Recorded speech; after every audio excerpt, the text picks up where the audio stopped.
रब्बिल आलमीन।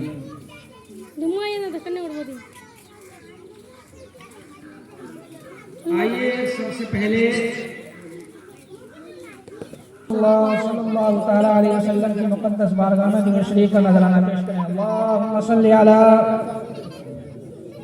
सय्यिदिना व मौलाना मुहम्मदिन मअदनिल वजूद वल करम व आलिहिल किराम व अहलिल करीम व बारिक व सल्लिम सलातु व सलामुन अलैका या रसूलल्लाह सलातु व सलामुन अलैका या हबीबल्लाह सलातु व सलामुन अलैका या नबीयल्लाह।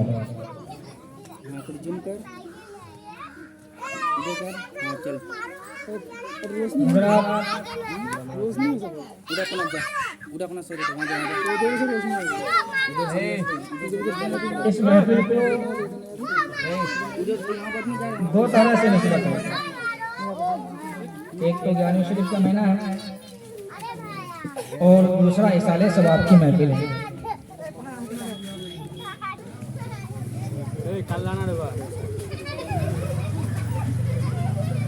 इंसान जब पैदा होता है तो ये किसी को मालूम नहीं कि इंसान क्या होगा, कैसा होगा।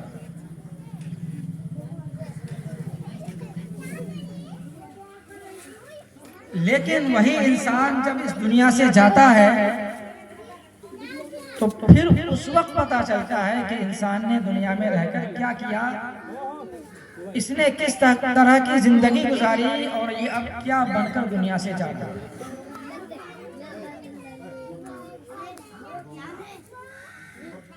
पैदा होने के वक्त हर एक के घर में खुशी मनाई जाती है, खुशियों का इजहार किया जाता है और इस दुनिया से जाने के वक्त हर आदमी के घर में गम का समा होता है।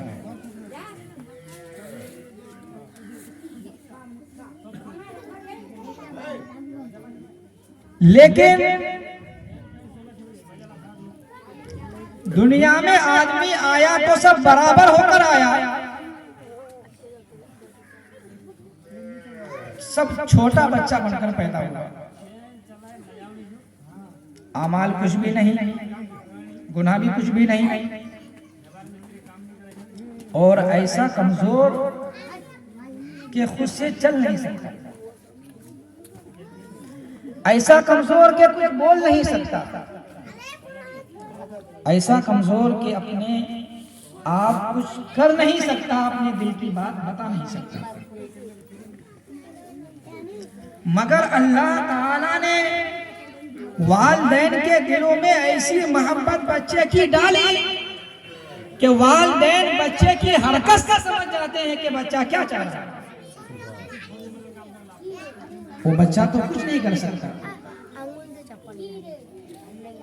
लेकिन अल्लाह ताला यहां पर भी बताना चाह रहा है कि देखो मैं तुम्हें बहुत कमजोर पैदा किया हूं। तुम्हारी कमजोरी का यह आलम है कि तुम खुद से कुछ भी नहीं कर सकते। लेकिन याद रखना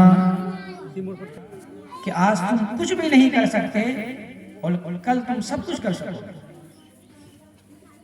कुरान शरीफ में 11-21 पारे में है कि हमने तुम्हें सबसे पहले कमजोर पैदा फरमाया और फिर कमजोरी के बाद हमने तुम्हें ताकतवर बनाया और फिर उस ताकत के बाद एक जमाना ऐसा आएगा कि जिस तरह तुम कमजोर पहले पैदा किए गए थे वैसा ही कमजोर हो जाओ।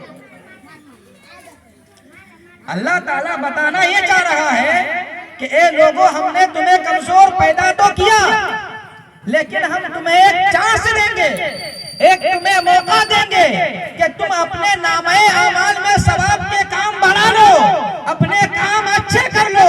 हम तुम्हें एक मौका जरूर देंगे। अगर तुम उस मौके को गनीमत समझते हुए तुमने फायदा उठाया तो तुम्हारे लिए यहाँ भी कामयाबी है और तुम्हारे लिए वहाँ भी कामयाबी है। अगर तुमने मौके को हाथ से जाने दिया और तुमने माजी का ख्याल नहीं किया तो याद रखो एक दिन ऐसा भी आने वाला है कि तुम माजी में कुछ नहीं कर सकते थे और मुस्तकबिल में भी कुछ नहीं कर पाओगे। आदमी नबी का हाथ काम नहीं कर रहा है, पैर काम नहीं कर रहे हैं, आज़ा काम नहीं कर रहे हैं, वही व्हील चेयर में बैठा हुआ इंसान आज फिर व्हील चेयर पे बैठ गया। बहुत सारे बूढ़े हो जाते हैं तो कुछ कर पाते हैं, फिर वैसा औकात के जब बाल बच्चे सही ना हो तो बोझ बन जाते हैं, और यहाँ चले जाते हैं, बचपना में चले जाते हैं। और बहुत सारे ऐसे हैं कि जो बूढ़े हो जाते हैं, नहीं उठाया, और जिसने फायदा उठा लिया वो तो कामयाब है, और जिसने फायदा नहीं उठाया अल्लाह ताला उसे दिखा रहा है कि तुम जवानी के गुरूर में, घमंड में आकर तुमने अपने रब को भुला दिया, अपने रब के फरमान को टाला, नबी के आकाम को टाला, और तुम समझते थे हम दरिया को क्रॉस कर जाएंगे, पहाड़ को चीर देंगे, आसमान पर चढ़ जाएंगे। अरे तुम कुछ नहीं कर सकते थे, हमने अपने फजल से तुम्हें मौका दिया था, मगर तुमने वो मौका गवा दिया, अब तुम्हारी हालत वैसी ही हो गई। तो ये दिखाने के लिए फिर उसको वो दिन दिखाया। और फिर यहाँ पर एक मसलिहत ये भी है, एक मौका उनके बच्चों के लिए कि हमने इनको मौका दिया था, इन्होंने गंवा दिया, अब एक मौका हम तुमको दे रहे हैं, तुम्हारे बच्चों को दे रहे हैं। अब मौका उनके लिए क्या है? मौका यही है कि वो वालिदैन की खिदमत करेंगे, वालिदैन को अपने सर का ताज बनाए। अल्लाह के रसूल फरमाते हैं वालिदैन तुम्हारे लिए जन्नत है और वालिदैन तुम्हारे लिए दोज़ख है। तो जन्नत क्या है? मतलब जन्नत का मतलब यही हुआ कि उनकी खिदमत करो, जन्नत का मतलब यही हुआ कि उनकी जरूरियात को पूरा करो, जिस तरह उन्होंने तुम्हारा ख्याल रखा था ऐसे तुम उनका ख्याल रखो। और जो इस बात में कामयाब हो गया, अल्लाह के रसूल फरमाते हैं उन्होंने जन्नत कमा ली, उन्होंने जन्नत कमा ली। और वालिदैन तुम्हारे लिए दोज़ख है, मतलब ये हुआ कि जिसने उसकी नाफरमानी की, उसका ख्याल नहीं किया, उसकी बेहुरमती की, तो अल्लाह ताला फरमा रहा है हमने जब तुम्हें छोटा पैदा फरमाया था, हमने जब तुम्हें बच्चा पैदा फरमाया था, यही वालिदैन थे जिन्होंने तुम्हारी परवरिश की थी। आज तुम्हारे वालिदैन को जरूरत है, तुम उससे पीछे हट गए। तो यहाँ पर उनके बच्चों के लिए मौका है कि वो चाहे तो जन्नत हासिल कर ले, और चाहे तो वो माँ बाप को ठुकरा दे और जहन्नम हासिल कर ले। अल्लाह ताला की बारगाह में दुआ है कि अल्लाह ताला हमें वालिदैन का एहतराम करने की तौफीक अता फरमाए, उनकी खिदमत की तौफीक अता फरमाए। अल्लाह ताला हमें उनकी खिदमत की तौफीक अता फरमाए, उनके कामकाज में काम आने की तौफीक अता फरमाए, उनका अदब और एहतराम करने की तौफीक अता फरमाए। हज़रात, मैंने आयत करीमा की तिलावत की थी, मन आद अली वलियन फ़क़द आज़नतुहु बिल हर्ब। हमारा मामला क्या होगा? कैफ़ा बिका, जब तुम कब्र में जाओगे, जब मुनकर नकीर तुम्हारे पास आएंगे, उस वक्त तुम्हारी कैफियत क्या होगी, उस वक्त तुम्हारा हाल क्या होगा? हजरत फारूक आज़म अर्ज़ करते हैं या रसूल अल्लाह, मेरा हाल उस वक्त क्या होगा? नहीं होंगे या रसूल अल्लाह, पहले आप ये इरशाद फरमा दें। आका अलैहिस्सलाम ने फरमाया उमर तू अशोक साहिब ईमान हो गया, साहिब इस्लाम हो गया।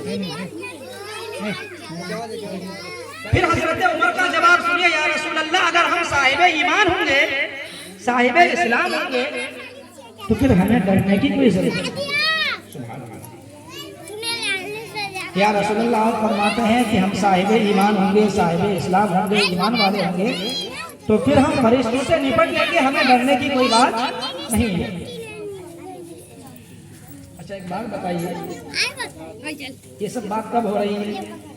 जब आका अलैहिस्सलाम बाहर आते हैं, ज़ाहिरी जिंदगी में है, फारूक आज़म ज़ाहिरी जिंदगी में है, ईमान की हालत में मरेंगे या नहीं मरेंगे कब पता चलेगा? जब मरेंगे। ईमान साथ में जाएगा या नहीं जाएगा ये कब पता चलेगा? जब दुनिया से जाएगा। मगर फारूक आज़म ज़ाहिरी जिंदगी में है, आका अलैहिस्सलाम भी ज़ाहिरी जिंदगी में है। आका अलैहिस्सलाम फरमाया तुम साहिब ईमान होंगे उम्मत, तो साहिब ईमान और साहिब इस्लाम होना तो ये इंतकाल के वक्त की बात है, मगर आका अलैहिस्सलाम हजरत फारूक आज़म के इंतकाल से पहले की बात बता रहे हैं। ए फारूक, तुम साहिब ईमान होंगे, साहिब इस्लाम हो गए। पता चला जो लोग ये कहते हैं नबी को पीठ के पीछे की खबर नहीं, उनको ये बताया जाए कि जो नबी इंतकाल से पहले के बारे में बता रहे हैं, ए उमर तुम साहिब ईमान हो गए, उस नबी को ये भी पता है कि पीठ के पीछे क्या होगा। अरे वो तो दिल के अंदर की बात है, पीठ के पीछे तो फिर भी जाहिर है, अगर मुड़ के देखेंगे तो देख सकते हैं, लेकिन दिल में कोई झांक कर देखे तो पता नहीं सकता है, वो तो 10 साल 20 साल आगे की बात है। दुरूद पाक पढ़े अल्लाहुम्मा सल्ली अला सय्यिदना व मौलाना करम अलैहि किराम अबनिहिल करीम बारिक व सल्लिम सलातन व सलामन अलैका या रसूल अल्लाह। तो बात यह हुई, फारूक आज़म से कहा कि हाँ फारूक उस वक्त तुम साहिब ईमान हो गए, साहिब इस्लाम हो गए। कहा या रसूल अल्लाह फिर घबराने की कोई जरूरत नहीं है, फिर डरने की कोई बात नहीं है, लेकिन आप बताइए आपका रब कौन है। या रसूल अल्लाह जब वो सवाल करेंगे कि तुम्हारा दीन क्या है, तो हम कहेंगे हमारा दीन इस्लाम है, लेकिन तुम्हारा दीन क्या है? हमारा दीन इस्लाम है। ए आने वालों तुम बताओ तुम्हारा दीन क्या है? अब लगता है कि जब ये हालत होगी कि फारूक आज़म उल्टा सवाल कर रहे होंगे, तो लगता है कि तीसरे सवाल की नौबत ही ना आए, तीसरे सवाल की जरूरत ही ना पड़े। फिर हुआ ये कि जब हजरत मौला अली ने यह सुना और हजरत फारूक आज़म का जब इंतकाल हो गया, तो हजरत मौला अली हजरत फारूक आज़म की कब्र के पास जाकर बैठ गए कि फारूक आज़म तो दुनिया में कहा करते थे या रसूल अल्लाह जब वो मुझसे पूछेंगे तुम्हारा रब, तो हजरत फारूक आज़म ने कहा ए आने वालों पहले ये बताओ कि हमारा नबी तो हजरत मोहम्मद मुस्तफा सल्लल्लाहु ताला अलैहि वसल्लम है, तुम बताओ तुम्हारे नबी कौन है। तो आने वाले ने जवाब दिया कि जैसे सबका खुदा एक है वैसे ही इनका उनका हमारा तुम्हारा नबी एक। पूछने वालों जिस तरह सबका खुदा एक है ऐसे ही सबका नबी भी एक है, मतलब ये कि तुम जिस नबी के मानने वाले हो हम भी उसी नबी के मानने वाले हैं। कहा कि अच्छा ऐसी बात है। तो फिर हमारे नबी ने फरमाया मन तकल्लमा क़ब्ल सलाम फला तुजीबू, जो सलाम से पहले कलाम करे उसका जवाब मत दो। तो आपने तो सलाम किया नहीं और कलाम पहले शुरू कर दिया आपने, हम जवाब नहीं देंगे। वापस जाइए और फिर सलाम कीजिए और फिर सवाल और जवाब का सिलसिला शुरू। और एक बात और सुन लीजिए कि अब जब दोबारा कभी नबी के गुलामों के पास, नबी के जानेसारों के पास जाना, तो ऐसी शक्ल में मत जाना। जितनी डरावनी शक्ल बनानी हो, जितनी भयानक शक्ल बनानी हो, अभी मेरे सामने बना लो। फिर नबी के गुलामों के पास जाना तो ऐसी शक्ल में मत जाना, इस तरह डरावनी शक्ल में मत जाना। जैसी शक्ल बनानी हो आज ही बना लो। जब ये जुमला सुना, हजरत अली ने जब ये बयान सुना, ये बातें सुनी, हजरत अली तड़प गए और कहने लगे उमर अल्लाह तुम्हारा भला करे, ए उमर अल्लाह तुम्हारा भला करे। जब तक तुम दुनिया में रहे तो दुनिया में हुजूर के गुलामों की खैर खाई करते रहे, आज जब तुम कब्र में पहुंचे हो तो वहां पर भी हुजूर के गुलामों की खैर खाई करेंगे। और वो कब्र जहां हजरत फारूक आज़म सवाल पर सवाल कर रहे हैं, ये बेबाकी का मुजाहरा कर रहे हैं, वही कब्र है जहां पर पहुंचने के बाद हजरत उस्मान गनी इतना रोते थे कि दाढ़ी मुबारक तर हो जाती थी, दाढ़ी मुबारक भीग जाती थी। जब उनसे पूछा जाता उस्मान गनी आप इतना क्यों रोते हैं, कौन सी आखिरकार वो चीज है जो आपको इतना रुलाती है? आपकी दाढ़ी मुबारक के बगल से जब मैं गुजरता हूँ तो मैं इस तरह इसलिए इतना रोता हूँ कि मैं सोच फंस गया वो हश्र में भी फंसेगा और वो पुल सिरात में भी फंसेगा। तो मैं इस वजह से रोता हूँ कि अगर यहाँ पर कोई फंस गया है, कोई बंदे मोमिन फंस गया, तो उसकी आखिरत की मंजिल तबाह हो गई, बर्बाद हो गई। मैं इस खौफ से रोता हूँ, मैं इस डर से रोता हूँ। हजरत उस्मान गनी जो अमीरुल मोमिनीन हैं, कब्र के खौफ से इतना डर रहे हैं, कब्र के खौफ से इतना तरसा है, इतना डर रहे हैं, और वही फारूक आजम इस कदर बेबाकी का मुजाहिर